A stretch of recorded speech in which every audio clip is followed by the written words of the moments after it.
വന്ന് കയറി ദിവസങ്ങൾക്കുള്ളിൽ തന്നെ ബിഗ് ബോസ് ഹൗസിൻ്റെ കംപ്ലയിൻറ്റ് ബോക്സിൽ ഇടം നേടിയ ഒരു പേരാണ് മസ്താനി എന്ന് തോന്നുന്നു. അതെ, ഞാൻ പറഞ്ഞു വരുന്നത് ബിഗ് ബോസ് മലയാളം സീസൺ 7 പ്രൊമോയെക്കുറിച്ചാണ്. അപ്പോൾ ഇന്നത്തെ പ്രൊമോയിൽ ലാലേട്ടൻ്റെ ഇര മസ്താനിയാണ്.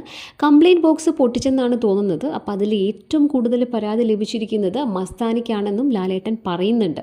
അപ്പോൾ അതിനിടയ്ക്ക് അക്ബർ പറയുന്നുണ്ട്, ഭക്ഷണം കഴിക്കാൻ മസ്താനിക്ക് നാവ് കൂടുതലാണെങ്കിലും കഴിച്ച പ്ലേറ്റ് കഴുകി വെക്കാൻ ഉഷാറ് കാണിക്കുന്നില്ല എന്ന്. അതുപോലെ ശൈത്യ പറയുന്ന കാര്യം, മസ്താനി പുറത്തുള്ള കാര്യങ്ങൾ അകത്ത് വന്ന് ഡിസ്കസ് ചെയ്യുന്നതും അതുപോലെ ബിഗ് ബോസിനകത്തുള്ള കണ്ടസ്റ്റൻസിൻ്റെ പേഴ്സണൽ കാര്യങ്ങൾ കൂടുതൽ ചർച്ചയാക്കുന്നതും ഒക്കെയാണ്. അപ്പോൾ എന്തൊക്കെ പറഞ്ഞാലും ഈ ഒരു പരാതിയുടെ ബേസിൽ ബിഗ് ബോസ് നമ്മുടെ മസ്താനിക്ക് എന്തോ ഒരു ശിക്ഷ വിധിച്ചിട്ടുണ്ട്. അപ്പോൾ എന്താണ് ആ ശിക്ഷ എന്നുള്ളത് ഇന്നത്തെ എപ്പിസോഡ് കണ്ട് തന്നെ മനസ്സിലാക്കേണ്ട കാര്യമാണ്. അപ്പോൾ എന്തൊക്കെയാണെങ്കിലും ഇന്നത്തെ ശരത് അപ്പാനിയുടെ എവിക്ഷന് ശേഷം ഏറ്റവും സന്തോഷവതിയായി കണ്ട ഒരു കണ്ടസ്റ്റൻ്റ് ആയിരുന്നു നമ്മുടെ മസ്താനി. എന്നാൽ ഇന്നലത്തെ പുലി ഇന്നിപ്പോൾ എലിക്കുട്ടിയായി മാറുമോ എന്നുള്ളത് കണ്ടു തന്നെ അറിയാം. അടുത്ത അപ്ഡേറ്റുമായി വീണ്ടും വരാം.